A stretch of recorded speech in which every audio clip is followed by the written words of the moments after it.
आत्मदेव जी प्रसन्न थे। मैया जी, ओ मेरी मैया, पत्नी प्रतिकूल है और फिर भी पति ऐसी पत्नी के साथ प्रसन्न है, तो उसके जैसा महान पुरुष कोई हो ही नहीं सकता। और पति प्रतिकूल है और फिर भी पत्नी प्रसन्न है, तो उसके जैसे महान स्त्री भी नहीं हो सकती। आत्मदेव जी के घर में सब कुछ था, लेकिन पुत्र नहीं था। बड़ी प्रार्थना की, बेटा हो जाए, बेटा हो जाए, बेटा हो जाए, पर किस्मत में नहीं है तो नहीं मिलता। एक दिन आत्मदेव जी सारी इच्छाओं को भूल करके, अब मुझे बेटा बेटी कुछ नहीं चाहिए, अब मुझे भगवान चाहिए। देखिए, लोग बेटा और बेटी के लिए रोते हैं, जो भगवान को पाने के लिए रोता है उसी के आंसू सफल हैं, बाकी सबके आंसू व्यर्थ हैं। रोइए। आत्मदेव जी के अंदर वैराग्य हो गए, अब मुझे बेटा बेटी नहीं चाहिए। जिनके हैं उनने कौन सा गढ़ जीत लिया, उन्हें क्या मिल गया? ये माया बड़ी प्रबल है। क्यों? बुढ़ापा आ जाता है, बेटा बेटी, बहू और बेटा तो घर से हमें दुत्कार के भगा देते हैं, फिर भी माया ऐसी है कि फिर भी हम पड़े रहते हैं घर में। क्यों?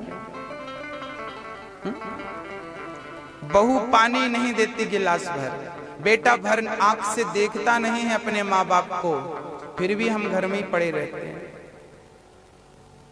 कहां जाएं महाराज जी? कहीं मत जाइए। तीर्थों की यात्रा तो कर ही सकते हैं।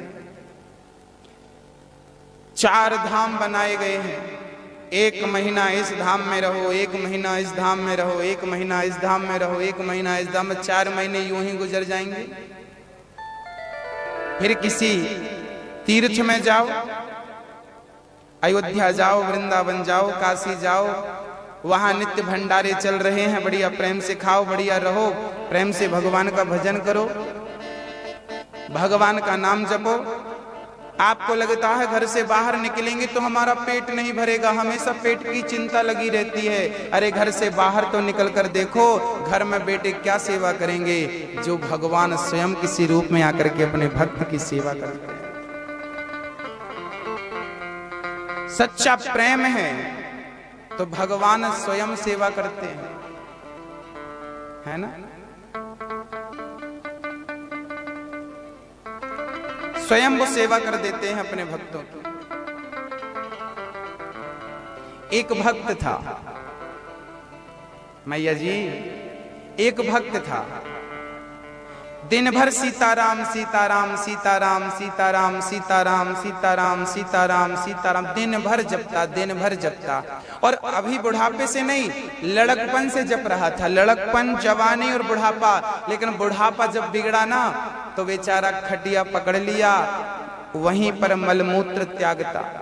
एक बेटा था उसका, बुलाता, बेटा पानी ला दो, पर बहू और बेटे थक गए थे सेवा कर करके, वो नहीं आते।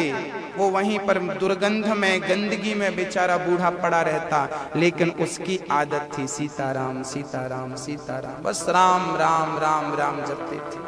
अब बुढ़ापा आ गया, शरीर बुढ़ापे का, आंखों में कम दिखने लगा, आंखों में कम दिखने लगा।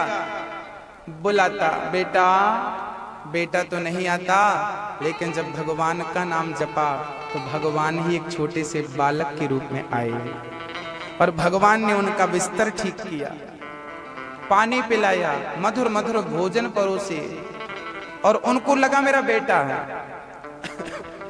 रोज भगवान बेटा बनकर आते और बूढ़े पिता की सेवा करते। ऐसा करते करते एक दिन बूढ़े के मन में विचार आया कि बच्चा इतना सुकुमार है, इतना कोमल है, ये मेरा बेटा तो नहीं हो सकता, क्योंकि मेरा बेटा इस संस्कार का तो नहीं है। वो तो मुझे प्रताड़ित करता था, वो तो मुझे मारता था, ये कौन है? आज जब भगवान आए ना, तो बूढ़े ने हाथ पकड़ लिया और हृदय से लगा और बोला, पहले ये बताओ आप कौन हो, क्योंकि मुझे कुछ दिखाई नहीं पड़ रहा, मैं अंधा हो चुका हूं। आप बताओ आप कौन हो? तब कह दिया कि बचपन से लेकर के आज तक जिसका नाम लेते आए हो सच्चे मन से, बस वही है ये तुम्हारा पुत्र, वही है ये। बूढ़े की आंखों में आंसू आ गए, अपना खून साथ नहीं दिया, लेकिन जिस नाम को प्रेम से जपा, आज वो नाम मेरा पुत्र बनकर मेरे काम कर रहा है। प्रभु मैंने आपका भजन किया तो आपने मुझे ये तकलीफ आने ही क्यों दी? आप तो भगवान हो, तो आपने मुझे ये तकलीफ आने ही क्यों दी? बिस्तर में मुझे मलमूत्र करना पड़ रहा है, क्यों तकलीफ आने दी आपने?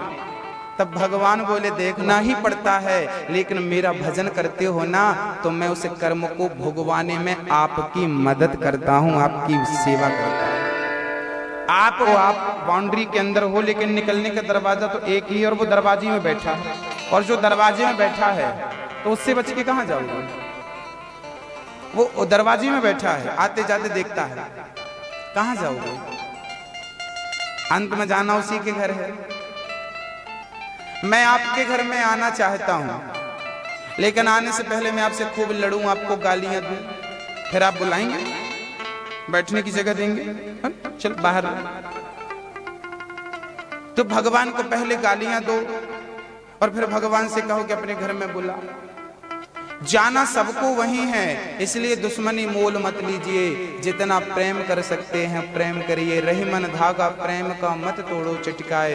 अरे भगवान से इतना प्रेम होना चाहिए, इतना प्रेम होना चाहिए कि जगत में इतना प्रेम हम किसी से ना करें जितना प्रेम भगवान से हो। सबसे ज्यादा अधिक प्रेम हम भगवान से कर सकें, उसके लिए हमें सारी कोशिश करनी चाहिए। ज्यादा कथा, ज्यादा कीर्तन, ज्यादा सत्संग करना चाहिए, किसी भी विधि से हमारा प्रेम बढ़े। बस काकभुसुंड जी कहते हैं कि प्रभु मैंने यदि जीवन में कोई पुण्य किया है तो उस पुण्य से मुझे किसी भी योनि में जन्म देना मैं जाने को तैयार हूं, लेकिन अपने चरणों का अनुराग देकर के भेजना, अपने चरणों का प्रेम देकर के भेजना। मैं आपके चरणों का नित्य चिंतन करता रहूं, आपको छोड़ करके, आपके चरणों को छोड़ करके जाने का कभी सोचूं भी ना, ऐसी कृपा बनाए रखना। ऐसी प्रार्थना काकभुसुंड जी करते हैं। भक्तों, आत्मदेव जी की पत्नी आत्मदेव जी ने सारी मुसीबत जो बेटे के कारण मोल ले ली थी, अब बेटे की कामना ही छोड़ दी और सच्चा प्रेम भगवान से करना शुरू कर दिया। याद रखना भक्तों, आपके अंदर यदि वैराग्य आ भी जाए, आप सन्यास ले भी लो, फिर भी जमाना आपको, आपके वैराग्य को रहने नहीं देता। लोग ना परेशान करते हैं। हमारे अंदर वैराग्य आ भी जाए तो लोग उस वैराग्य को निकाल फेंकना चाहते हैं। एक पड़ोसी आकर आत्मदेव जी से बोला, आपके घर बेटा क्यों नहीं है? गाय भी बछड़ा बछड़ी को जन्म नहीं देती, तुलसी भी बार बार सूख जाती है, क्योंकि बेटा नहीं है ना। ये दुनिया के लोग ना सिर्फ बेटा बेटी के लिए ही रो सकते हैं, पैसा कौड़ी के लिए ही रो सकते हैं। अरे जिसका मन भगवान में लगा हो, जिसका मन भगवान में लगा हो, क्या कहें साहब, कृष्ण से बड़ा कोई हीरा है? किसी के कान में हीरा, किसी के कान में हीरा, किसी की नाक में हीरा, किसी के कान में हीरा, किसी की नाक में हीरा। हमारी तो श्याम सुंदर ही हमारे हीरा हैं। अब बताइए, इस हीरे को छोड़ करके और किस हीरे की हम कामना करें? कामना भी नहीं करनी चाहिए। आत्मदेव जी ने तो कामना छोड़ दी थी, पर पड़ोसी ने कहा कि बेटा होना चाहिए। आत्मदेव जी रोने लगे, बेटा हो जाए, बेटा हो जाए। घर से निकलकर माथा पीटने लगे, क्योंकि दुनिया ताने देती है। आत्मदेव जी को एक संत मिल गए, उन्होंने कहा पुत्र के लिए मत रो। आत्मदेव जी से रहा ना गया, चरणों में गिर के रोने लगे। धिक जीवितम प्रजाहीनम धिक ग्रहम च प्रजा बिना, मुझे पुत्र चाहिए। संत जी ने एक फल दिया, बोले पत्नी को खिलाना पुत्र होगा। आत्मदेव जी घर लाए, धुंधली को देते हैं, पर देखो जो होना होता है ना वो होता है। पत्नी ने फल नहीं खाया, गाय को फल खिला दिया, गाय गर्भवती हो गई। धुंधली की बहन को कुछ दिनों के बाद बेटा हुआ, उसने अपना बेटा दे दिया, धुंधली ने खरीद लिया बेटे को। और गाय को जब बच्चा हुआ ना, नगर में जय जयकार होने लगी। अभी तक एक पुत्र नहीं था, अब दो दो आए। गाय ने भी बच्चे को जन्म दिया, जय जयकार होने लगी। गौकर्ण जी नाम रखा गाय के बेटे का नाम गौकर्ण। धुंधली बोली मेरे बेटे का नाम मैं रखूंगी, मैं धुंधली, बेटे का नाम धुंधकारी। एक ही राशि रहेगी दोनों की। दोनों जब बड़े हुए तो धुंधकारी महादुष्ट बना और गौकर्ण जी बड़े सज्जन बने। आज के युग में अपने बच्चों को आप संस्कारी बनाएं, क्योंकि बच्चों को संस्कार देना ही सबसे बड़ी चुनौती बन गया है माँ बाप के लिए। आज पैसे बहुत लोग कमा रहे हैं, लेकिन संस्कार गवाते जा रहे हैं, छोड़ते जा रहे हैं। कृपया संस्कारों पर ध्यान दीजिए। आपका बेटा संस्कारी रहेगा तो बुढ़ापे में आपको पानी देगा, भोजन देगा, सम्मान देगा। और संस्कार नहीं रहेंगे तो पैसा बहुत कमाएगा पर आपको सम्मान नहीं देगा बुढ़ापे में। एक तो बुढ़ापा वैसे ही दर्द से भरा होता है, कष्टों से भरा होता है, और उसमें बेटा और बहू की गाली और मिल जाए तो सोने में।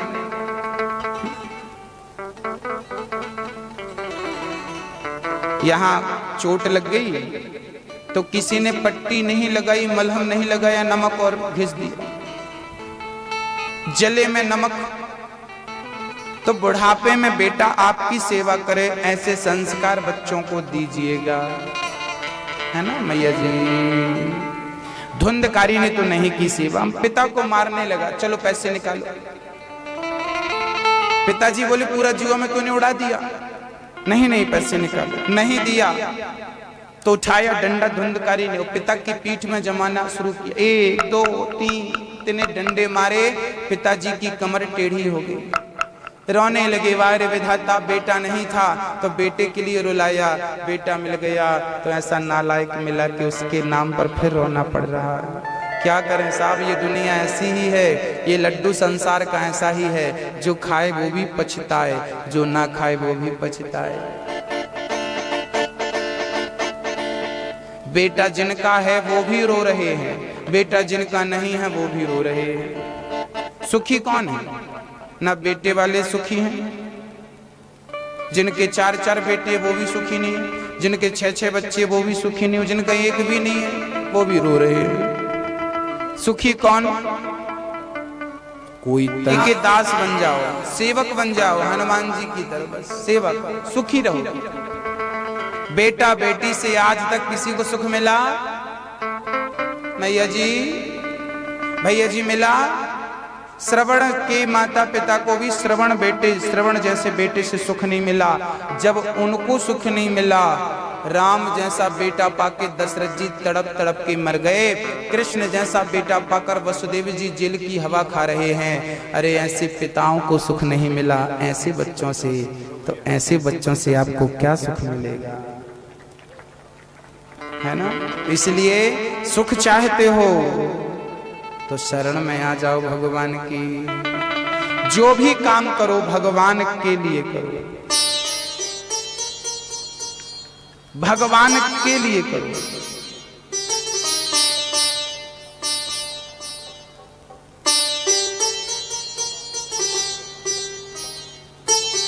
एक दिन हमने भैया जी सियाराम ओमरे जी से कहा कि आप इतनी मेहनत क्यों करते हैं।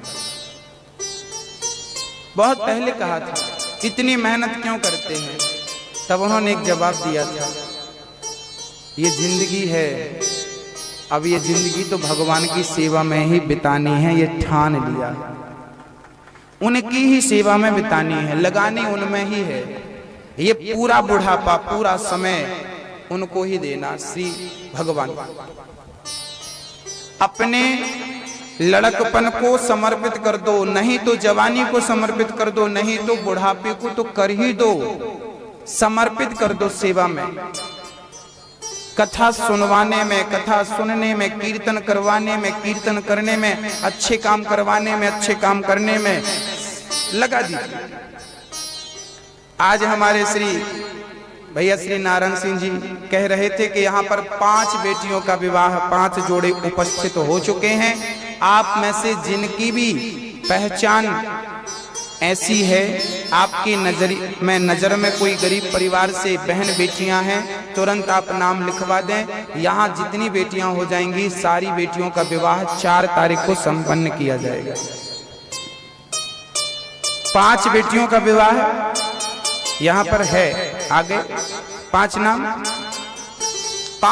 आ चुके हैं, 5 बेटियों का विवाह होना है और जितने भी आ जाएंगे सबका होगा, सेवा भी होगी। आपकी नजर में कोई ऐसे हैं गरीब माता पिता जो मजदूरी करके बेटियों के लिए कर्जा ले लेकर बेटियों का विवाह करवाते हैं, तो ऐसी बेटियों को कर्जा, ऐसे पिताओं को कर्जा ना लेना पड़े। ऐसे पिताओं की जिम्मेदारी को हम अपने कंधे में रखकर पिता की चिंता को बांट करके पिता के मन को हल्का करें, पिता की चिंता को कम करें, कोशिश करें कि हम ये काम कर सकें। सहयोग करें आप लोग भक्तों, इस अच्छे काम में आप में से जिनको भी सहयोग करना है आप कर सकते हैं।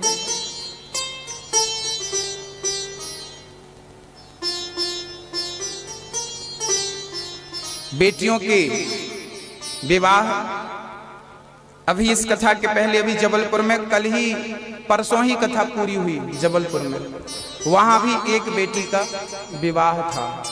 इस कथा के बाद अभी दिशा चैनल पर लाइव कथा आने वाली है इंदौर से, उस कथा में भी बेटियों का विवाह है। हर कथा में बेटियों का विवाह करने की कोशिश रहती है, साल में 100 बेटियों का विवाह करने की कोशिश रहती है और आप लोगों के आशीर्वाद और आप लोगों के सहयोग से ये काम होता भी है।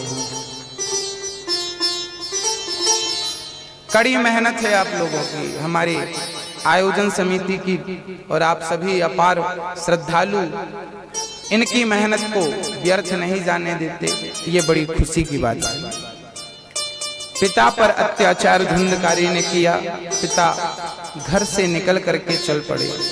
अकेली माँ पर अत्याचार किया, माँ कुएं में कूद कर मर गई। धुंध जो माँ बाप की सेवा नहीं करता, जो बेटा अपने माँ बाप का सम्मान नहीं करता, ऐसे लोग जब मरते हैं तो प्रेत बनते हैं। कथा नहीं सुनी, सत्कर्म नहीं किया, सीधे प्रेत बनता।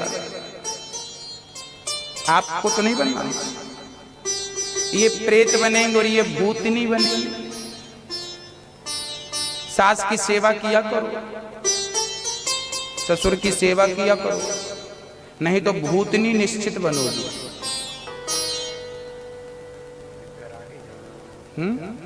वृद्धों का सम्मान किया करो, बनना पड़ता, चुड़ैलन भी बनना पड़ता, ना जाने क्या क्या योनियां हैं, जानना पड़ता सब में।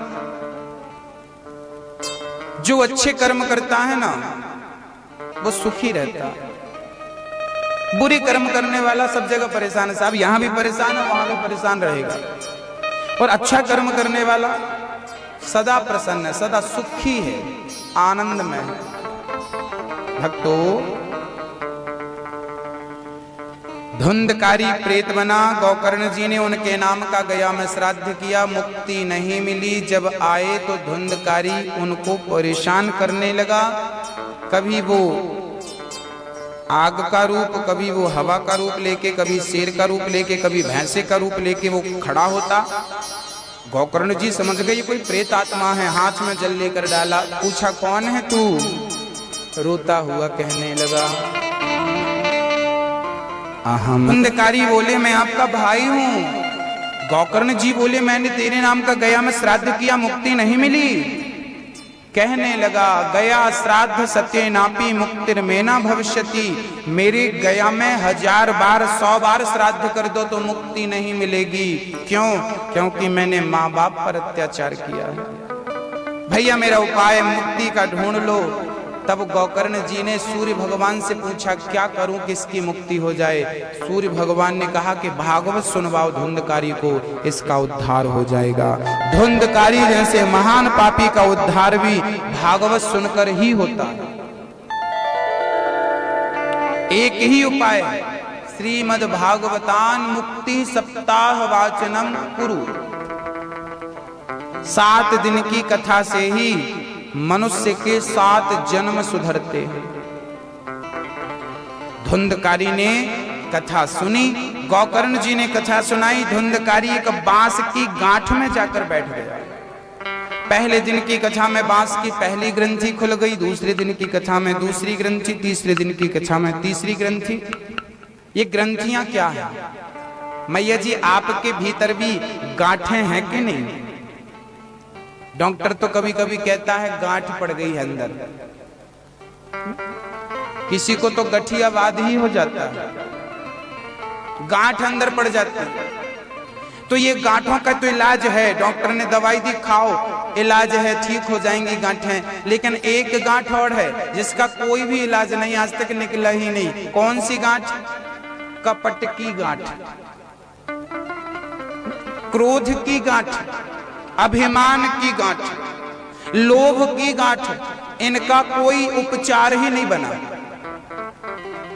एक ही उपचार है संयम, एक ही उपचार है विवेक, एक ही उपचार है सत्संग। गांठ मैया जी आपके भीतर गांठ है कि नहीं? सास ने बहुत पहले कुछ बोल दिया।